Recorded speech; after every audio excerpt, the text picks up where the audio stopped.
This is the Coexist podcast. As we have conversations with creatives, tune in for this episode with Gloom and Jackson as we discuss electronic music, life, and of course, COVID. So, what are like some of your creative outlets that you decided to do? So I have been experimenting with like music production software. I've also been kind of mastering my skills with that particular program.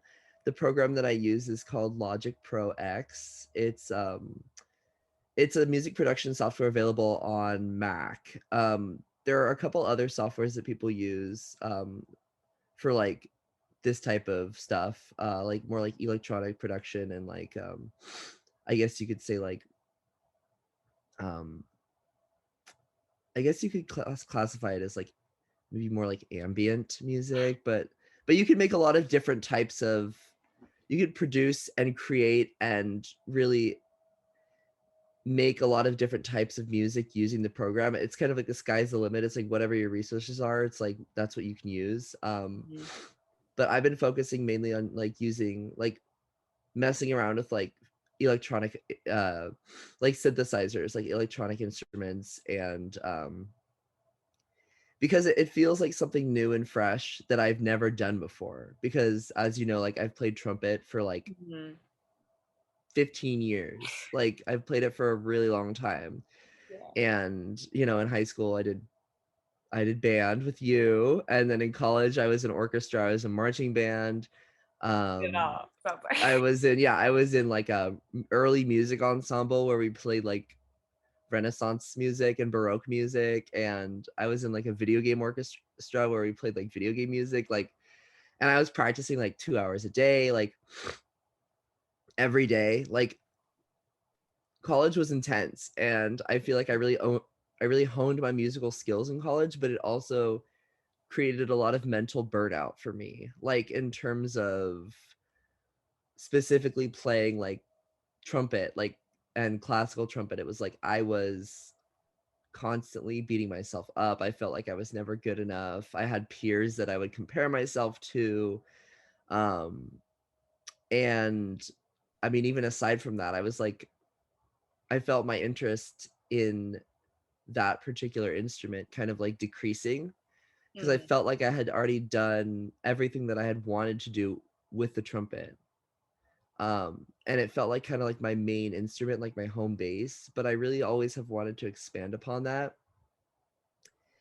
And when you move in with roommates, it's hard to find time to practice, especially if you're playing an instrument that can be like considered louder, or like something that actually like even a piano, like I Hmm. can play piano, but I'm not super good. I'm pretty You could put beginner like at the it. headphones in and like. Yeah, like I just didn't have access to a keyboard, and I was not like, I don't know, when you move in with other people, like you kind of realize, oh, like I felt like I didn't have as much liberty to kind of like make those decisions, like for practice sessions and stuff like that. Even though my roommates were like, oh, we don't care. I was like, if I play trumpet 2 hours a day every day, you're gonna care. And I was like, I also felt like for my own sake, I was like, is this even something that I want to do anymore? Like, why? It's so hard when you don't have like a concert to prepare for, or like a Mhm. group to play with. And I Like the. guess like, yeah, I guess like what you have available in high school or college, it's like, and I don't think that my interest in creating music changed. I just feel like it evolved in a way that led me to kind of seek out other ways of creating and making music.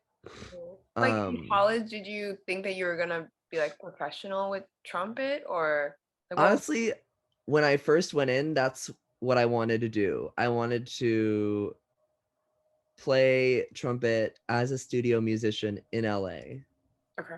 Um and after a couple years I realized that that is the kind of job that you get if you have connections, in the industry. And I realized, okay, this doesn't really have to do with how good you are at music. It's more so the connections that you make. Um, And I had a lot of friends actually who were from LA who were in that scene, but they had been in it for like years already because they had that geographical advantage, Mm, like of knowing people in LA because they've been there for so long. And right. um I'm not saying that it would have been impossible for me to pursue that. It just seemed like something that would have been a constant uphill battle in terms of like, fighting for like attention from like other musicians and people who are actually interested in music, my music and stuff like that. Yeah. That's kind of how um LA is, though. yeah, it's Like you exactly feel how like LA it is. clicks and you like randomly find someone that wants to like take you Yeah, under your wing or you know people, or yeah, it's and like there's you're fighting everyone else. exactly, and there's so much luck involved in it too. Like, you have to be in the right place at the right time. Obviously, like I said, like having connections helps you. Luck favors the prepared. um and you gotta want it like more than anything else. And even the people who want it more than anything else don't always end up getting it, which is why Mm, it's so scary. Because if you have that mentality, you have to approach everything you do with the mentality of eventually getting what you're going for. And you also have to realize that even if I don't get what I want, I'm doing something that I love so much that it doesn't matter at the end of the day. And I right. felt myself doubting that passion that I was having, that passion that I had maybe 2 or 3 years like before college, or like at the very beginning of college. I felt like that passion that I had for playing trumpet specifically had kind of like decreased a little bit. Um, and it was hard for me. I was in denial about it for a long time. I was like, no, it's fine. I'm just tired. Like, I still enjoy it. But, especially like the world of like, I guess you could say classical music, so to speak, like orchestral music, even studio musicians, like there's so much animosity, and there's so much ego involved, and there's rivalries, and people are cutthroat and not supportive, and there's elitism and nepotism and racism. It's just so much like, So it wasn't fun anymore. It wasn't just like no, it enjoying wasn't. myself. It was me getting caught up in the politics of everything and realizing that it's a career path that I felt wasn't something that I wanted to do anymore. Like, if anything, I wanted to go back to playing jazz, but I also felt like I didn't really have like a grounding in jazz music anymore. I felt like I kind of had been removed from that scene for a while. Mm, Um, and I felt like I didn't really know exactly how to get back into it. And I also feel like a lot of the times, like when I think about my past in terms of my musical endeavors, like I feel like I think about what a lot of other people wanted for me and yeah. what people wanted me to do because they saw that I was, well, this is what I've had people tell me. And like other like musical instructors, like private teachers that I've had, people have told me that I did possess a certain level of natural talent, and I, of course, never believed them because I didn't want to be like that person who was this cocky asshole who thought that they were the shit, right? Like, I didn't want to have Yeah. that persona. And I mean, I never really felt like that would have been me, even if I were to have like believed them in terms of like thinking that I was a talented musician. And for the most part, it was just something that I did because I enjoyed it, and I felt like I was pretty decent at it, and I wasn't I wasn't losing anything from it. Like, I was creating and I was happy, and those were the main factors that I found were important to me. Like, at the very end of the day, like me being able to create and me being able to pursue like music in a way that made me feel like I was in a judgment free, comfortable, like experimental environment. I think that's what I liked about playing jazz a lot, actually, was that atmosphere was a lot more welcoming. Um and a lot more welcome to experimentation and creativity and mistakes. Yeah, I can You understand know? that. You kind of have a little Yeah. bit more freedom and you can put a little bit of yourself into it. Yeah, exactly. And like that's what I really liked about playing jazz. And part of me thinks that one of these days, whether it be this year, next year, 5, 10 years from now, it's something that I'm gonna get back into. Um,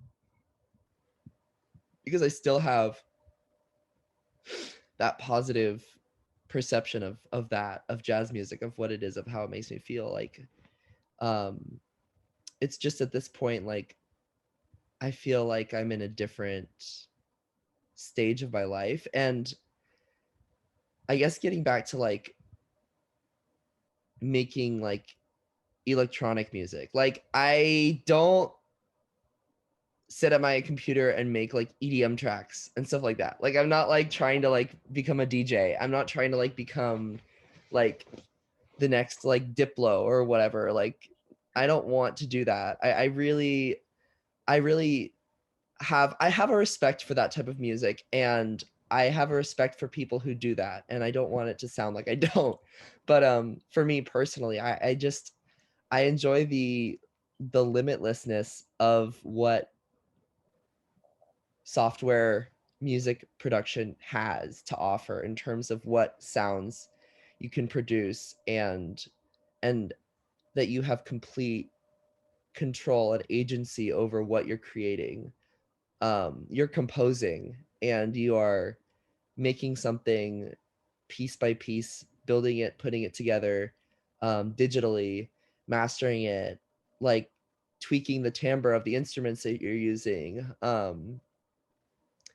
I like how much I like how much layering there is, like in terms of instrumentation and in terms of how much different sound and like how rich a soundscape you can produce. I feel like there's so much more a single person can do with with a laptop, you know, and a keyboard and a synthesizer. Um, Yeah. it's kind of insane, and I didn't really understand that until I started doing it, and I started making sounds, basically experimenting and like making different melodies, kind of like weaving them together, developing patterns. I think creating electronic music, at least experimental electronic music, in a way is kind of creating patterns and building upon those patterns and kind of developing it into like a soundscape that is rich and inviting and a representation of whatever you want it to be. Like Yeah. I It guess seems there are like a you're a little couple. bit like you're excited when you talk about it. It's like it's giving you a Yeah. new life. Yeah, it's very exciting. Like I'm so happy that I've been able to find something that makes me excited to create like in this way again. When I'm making when I'm making a song, or like making a track, I feel like I kind of lose track of time, and I'm like on my computer for like 6, 7, 8 hours, and I I'm kind of just like reworking like the same like 2 or 3 bars. Like I'm just kind of reworking. I'm listening to it over and over again. I'm trying to like develop upon it and Mhm. turn it into something that I am super satisfied with. And I find that process to be very therapeutic in a way that's like it's kind of like working with Legos or clay or something physical or tangible, because you're kind of molding the sound into something that you want it to be. Um, and I think that's my favorite thing about composing specifically, which is something that I hadn't really ever done before. I mean, I had always had an interest in composing, but I don't think I really had an outlet or the access or ability to that process in terms of like knowing where to get started, right? Like, and I think I found that through like electronic composition, um, I'm able to have that outlet for creating in a way that I hadn't done before. Mm. for building my own music, for creating my own sounds, and making music in a way that I had never done before. And it was just such a new experience to me in terms of like what I had known about music and what I was able to do now. And I think this kind of software has come such a long way, even in the past decade. Like, it allows for anyone who's interested to kind of just get started and figure out on their own if they have the desire, if they have the passion for it. Like, it's something that anyone can get You just into. like build on it and like Yeah, learn you it. can build on your skills. You can every time I open up my program, I get better at it. Like, it's like I learn something new. I learn like a nice shortcut, or I learn like a trick about like editing like a particular track, or I learn how to master the sound. Like, the process of mastering um is the hardest for me right now, because you have to kind of manipulate um the like decibels, and you have to kind of equalize it, like in a way that you have to kind of create balance in the sound that's kind of not always initially, or like um it's not always there when you first start making the music, but it's kind of more of like a post production, like kind of it's editing. And sound editing is something that I had never done before, and sound editing is something that I'm sure, I mean, you might even be doing it a little bit when you're making podcasts. Yeah, Or like to a certain extent, but not yeah, like that. Yeah. I mean, there are You're like taking programs. audio out and you're like Yeah, manipulating. Yeah. yeah. I mean, there are programs also that you can use specifically for audio editing. How did you like learn, or how do you learn new things? Do you just like play around with stuff, or do you watch? Yeah, mostly just like me experimenting with different settings in the program. Mhm. I watched like a bunch of I actually watched a bunch of YouTube videos about synthesizers and like how they were created in the first place, because I was so curious like about the actual like engineering behind it. Um because there's so many terms that you kind of don't understand without like knowing what a synthesizer is. Like, you have to learn like what a patch is, and like what different synth titles mean, like what a saw Yeah. synth is, and it has to do with like waveforms, Hmm. like the way that the music, or the way that the frequencies are produced, and how they're patched together to kind of create either tighter or larger waves that really create different sounds. And I guess with like a device like a mono machine, or like a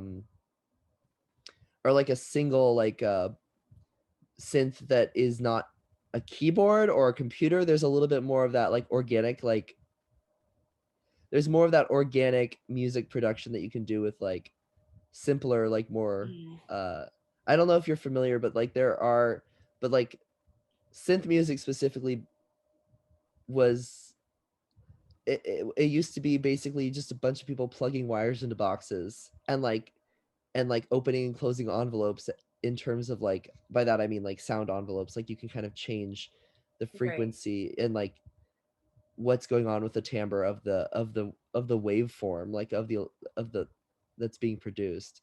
And then those were kind of standardized into our 440 hertz 12 tone keyboard system, and those sounds created by those patches on the box synths were kind of compartmentalized into keyboards, which is why an electronic keyboard or a synthesizer has a certain set number of tones, because it's kind of just like, oh, the we took this basic form of a keyboard and kind of put that sound into this in a way that like kind of it limits your, like, you can't play around with half tones or quarter tones, and you can't like do as much like atonal production as you can with like just a regular box synth. But like, I mean, I don't really know how to use a mono machine or a box synth or anything like that. Like, I really can't. I'm not, and I would love to learn, but at this point, I'm still kind of getting my bearings with the synths that I have, um, Yeah, and myself, and progress all. kind of like as they need to type.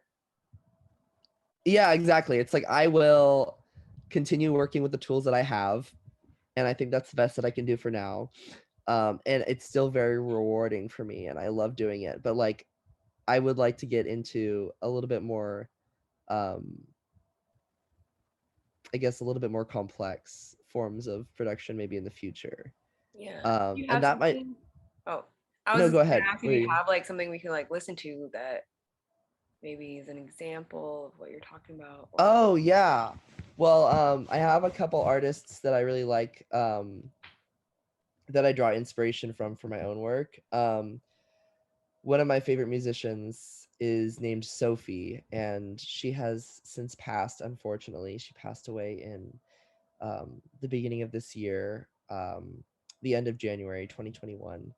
But she was a really, really, really, really big inspiration for me, and I think that the type of music that she produces, she uses a mono machine, and she creates these sounds that are so interesting, and she utilizes the electronic production in a way that I feel like has never been done before in terms of creating such a tactile sound. Like it sounds like you're listening to like water running, or like someone snapping like a rubber band, or popping a balloon, or like even like using a dentist drill. Like the sounds are so crazy, and like Mhm. I think it's what really intrigued me in the first place. But I also draw inspiration from other musicians as well, like vocalists. There's one particular electronic musician, and she's more of an ambient musician. In terms of like, what I mean by that is she uses a lot of patterning and a lot of motifs in her music that are repetitive. And she layers vocals, like she'll make like multiple tracks of her own voice and kind of layer them in an echoing way. Her name is Grouper. Um, her That's her stage name. Her real name is Liz Harris, but she's this like electronic musician who's been around, and I guess she hasn't always been considered. She's kind of like lo-fi. I don't know if you know, but like she's kind of like more of like a lo-fi experimental electronic musician, and by that I mean she doesn't create like dance music or anything like that. It's more so like experimenting with layer like electronic music, like layering like a lot of those effects. And I don't really know exactly how much synth she uses. I think she just records a lot of her own music on like piano or guitar, but it's manipulated in a way that makes it feel kind of like detached and like melancholic and nostalgic and like very beautiful. And it's really good for when I'm anxious. Like I like to listen to that type of music when I'm anxious. And Another producer that I really respect is his name is AG Cook, and he actually produced a lot with Charlie XCX. Um, so he has a foot in both experimental and mainstream pop, Mhm. which is really apparent in his sound. Um, I think his is a lot more auditorily digestible as compared to Sophie. I feel like a lot of her stuff can be a little grating and maybe Mhm. um, a little bit less melodic. But AG Cook utilizes a lot of different synths that kind of sound like bells and arpeggiating like patterns, and So it's that's something really you would beautiful. like suggest maybe someone that's starting to look into it to Oh maybe yeah, I would first. suggest, Yeah. yeah. Those I think AG Cook and Sophie are two really great producers that are working a lot and have worked a lot in the past with experimental electronic music. And if that's something that you're interested in like learning more about, I think those are two great people to listen to at first. And then once you kind of delve into that music, I think you'll find a lot of different artists who are kind of associated or trying to emulate that sound. But I feel like those two producers in particular are kind of like pioneers Yeah. of that particular sound. And they're definitely people who I respect and people who I look to kind of not necessarily emulate, but kind of use as guiding like Mhm. examples, Yeah. and they help me kind of ground my own work in terms of like what am I trying to make, like what how would I like to maybe borrow some of their sounds in terms of like borrow some of their not like directly borrow their sound, but like utilize some of their ideas in my own music Yeah. in a way that works for me. And then same thing with Grouper too. So I feel like with Grouper, she's a lot different from the other two, and I don't think her music falls within the same category. Um, but I think a lot of her sound has been extremely influential on my own sound and my own production and what I'm going for. I want to make music that makes people not like calm, but like I guess introspective, or like I want to I like making music also even for myself. Like I'll listen, I don't know if this sounds conceited or not, but I'll listen to my own music and it'll really help like relax me in a way that like works specifically for my own mind. Like Right. that's kind of like what I how I like make music, and I feel like as an artist like you kind of have to be selfish with the way that you produce your art, because at the end of the day what you're making is really for yourself. Like it's for your own satisfaction in terms of like I want to love and enjoy this process and love and enjoy what I produce. Mm. Um and I think other people will feel that love when they listen or when they experience what I've made. Yeah. Like, and I think that's important not even for just musicians but for all types of artists, for visual artists, for performance artists. It's like when you see someone doing something that you can tell that they're putting their whole entire like passion, heart, like everything into it, you can and you see that and you say wow, this person is loving what they're making or loving what they're doing. And I think I just had to become honest with myself and say I don't want to try to be making something to please others. I want to be making something to make myself happy. And if I do that, and if I enjoy the process, and if I enjoy what I make, then I trust and believe that that will translate through whatever I'm making. Yeah. Like, what do you feel like music like adds to your life or just does for you personally? Um, well, I feel like it's a even, and this I guess I include both making and listening to music. It's such an escape from the normalcy of everyday life, and I can kind of be as emotional as I want. I can create stories in my head, and I can kind of listen. If I'm listening to music, I can kind of become someone else. I can put myself in the narrative of someone else. Um, Even if it's not music with lyrics, you can still put yourself within like the sound of whatever you're listening to. And I know that sounds super cliche and super silly, but it's so true for me. It's like I feel like I'm kind of stepping into another world. And I feel like that also when I'm making music too. Like I feel like I'm able to kind of remove myself from whatever is going on around me in terms of like stress from work or social stress or relationship stress or you know, bills and stuff like that. And I'm like Life, yeah, adult life and life. yeah, sad shit that happens, obligations. I can kind of just pour my entire like my entire like focus, mind, existence, some whatever you know, whatever you want to call it. I can put that into what I'm doing in that very moment, and Mm. I find that to be like that's how I felt when when I would perform, when I would play music live, like that kind of complete that kind of complete what's the word that I'm looking for? Like submersion or Mm. immersion in what you're doing, like just being completely wrapped up in whatever it is that you're doing in that exact moment. Um, it's cathartic in a way that makes me feel like um it feels magical. Hmm. And that's what I liked about, also what I do miss about performing too. It's like there is an aspect of like you're kind of like it's almost an out of body experience, because you kind of see and feel yourself, playing music, but you're kind of observing. It feels like you're almost watching yourself while you do it. Okay, Like, you have like an out of body experience. yeah, like it's somewhat out of body in terms of like I'm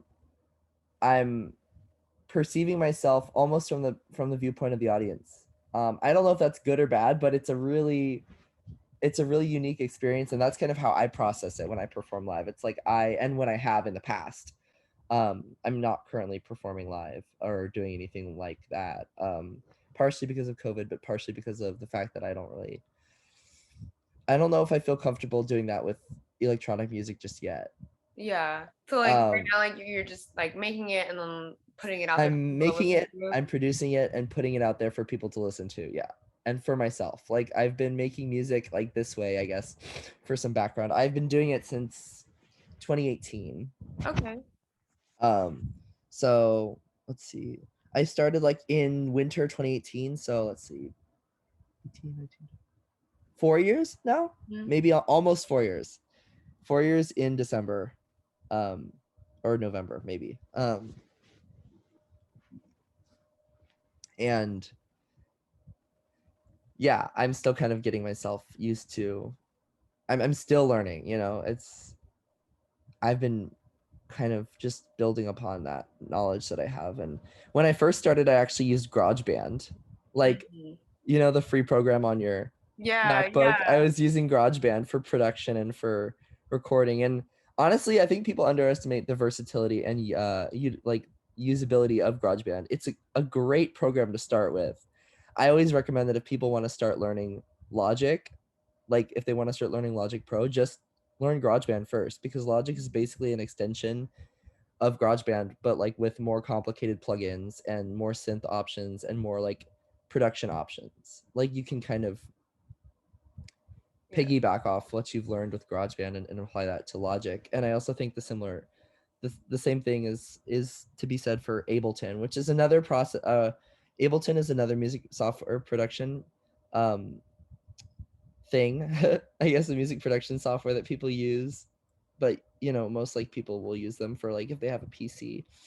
Hmm. Or sorry, not a PC. Yeah, a PC. Sorry, not a Mac. Although you can get Ableton on a Mac, it's just I think Logic is more of an aesthetically. I think it's more of an aesthetically pleasing program, and I also think it just works better on a Mac. Like, I mean, you can't get Logic on not like you have it's only available on Mac, but I feel like because of that, there's Some limitations. there's just a lot of more utilization with it on a Mac, like Okay. in terms of like Yeah. it's what it was built for. So like, why not just use it? Yeah, no, I get that. I think at some point I tried to use like GarageBand like when I was super younger. Yeah. I used to mess around with GarageBand like when I was like in middle school, and like It's been around like that long now. it's been around like probably like since 2008, 2007, Yeah. maybe even earlier. It's one of those things that's like, oh, it just seems like one of those fun things like on your phone or your computer that Yeah. let me just mess around with this and see what Yeah, I can do. it seems kind of like a little like a little side toy program, but it actually is substantial. Like, there are a lot of things you can do with it. You can literally like I know some musicians who have made entire albums using GarageBand. Okay. Like, obviously more in their early Yeah, careers yeah, but when like, you you know, you don't think about certain stuff. Like some people can yeah. be very creative with what they have. So, Yeah, and I think that a lot of the times people think that there is a barrier for entry hmm. in terms of creating electronic music. But if you have a personal computer, you're good to go. Like, you can literally do anything. The sky's the limit. And it's like that's what I love also. It feels like a very it feels like a very wonderfully accessible way to create. And I like that accessibility, and I like the because it leads people to the creating things that might not necessarily be possible if someone were part of a big label, or if someone were using physical instruments, or if someone were limited by their I think it's nice because you're not limited by your musical, like, your performance ability. My like musician or artist name is Gloom Jackson, and that's actually because it's so fun. My favorite Pokemon is Gloom. Okay. When people are like, "Oh, why is it? That sounds depressing." I'm like, "No, it's literally a Pokemon reference. Like that's all it is. It's nothing deep. It's nothing like."